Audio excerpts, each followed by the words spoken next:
Muito bem, meus amigos Relax, vamos ver o que tem de interessante nas estatísticas de emplacamentos divulgadas pela FenaBrave, considerando o mês de janeiro de 2022. As notícias até que não são tão ruins para o mercado de motos, né, mas poderiam ser bem melhores. O que os números mostram é que o mês de janeiro foi afetado por alguns fatores, como as férias coletivas nas fábricas, né, isso acontece nos finais de ano. Além disso, o mercado continua sofrendo com a falta de peças, principalmente aquelas peças importadas, e também continua havendo, inclusive, uma carência de mão de obra, tudo isso causado por essa pandemia aí que está atrapalhando toda a nossa economia e a economia global. Neste quadro, que é um resumão, a gente pode, só para recapitular, o ano de 2021. 2021 foi um ano excelente para o mercado de motos, com um aumento de 26% em relação ao ano de 2020.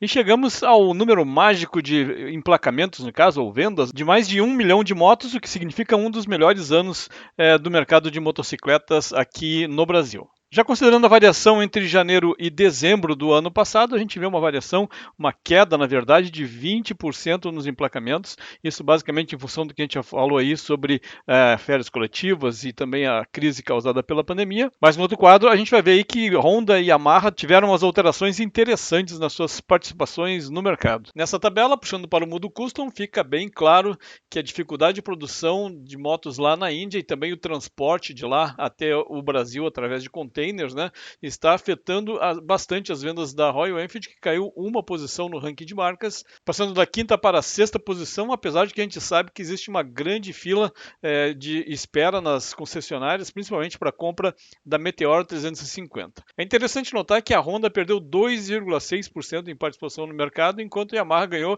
quase isso, ou seja, ela ganhou 2,4% de participação, no sentido contrário então da Honda.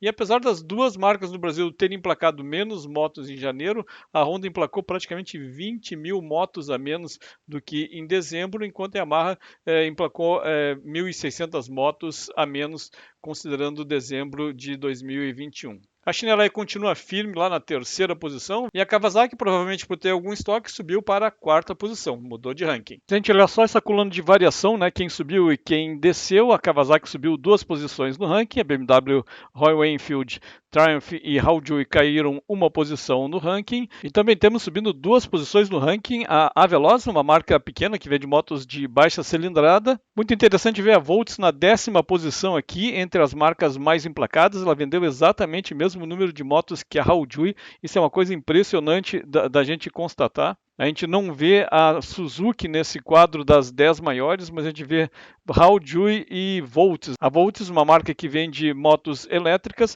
já fazendo parte aí, já fazendo mais bonito do que algumas marcas muito tradicionais que a gente via lá no topo do ranking há muitos anos atrás. E finalmente chegamos ao quadro que a FenaBrave classifica como o de motos custom. Alguém pode estranhar um pouco, mas é o conceito usado pela FenaBrave. A gente está vendo aqui uma Cafe Racer com a Continental GT, também considerada dentro do segmento custom.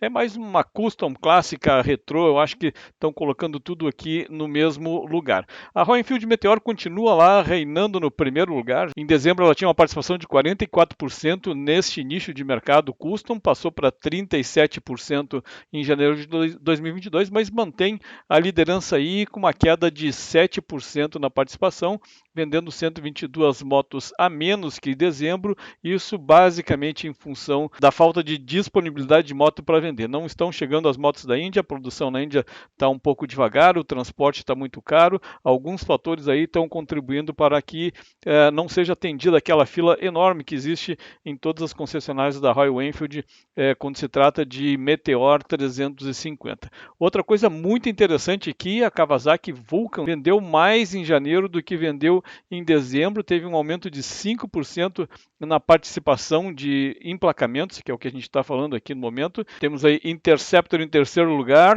mas também perdendo 2% em participação. Depois vem as Harley Davidsons, a primeira ali, essa sopa de letrinha, a primeira é a Fat Boy e a outra é a Fat Bob. Na soma geral, a Harley também vendeu menos do que vendeu em janeiro, apesar da participação em uma moto ou outro modelo aqui ter uma participação um pouquinho maior menor do que teve em dezembro de 2021. Bom, meus amigos, eram esses os números que a Fenabrave publicou. Tentamos pensar aqui algumas coisas mais interessantes para a gente analisar.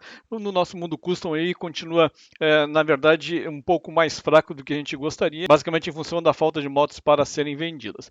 A Fenabrave está prevendo para 2022 um aumento em torno de 6 a 7% nas vendas de motos. A gente está falando aqui sempre venda e emplacamento como se fosse mais ou menos a mesma coisa, porque é mais ou menos isso. Então, no mês que vem a gente volta aqui para fazer mais análises sobre os números da Fenabrave. Se você gostou do conteúdo, deixe um like para ajudar o canal. Se não for inscrito, se inscreva, vai ser um prazer ter você aqui. Um grande abraço e até o próximo vídeo.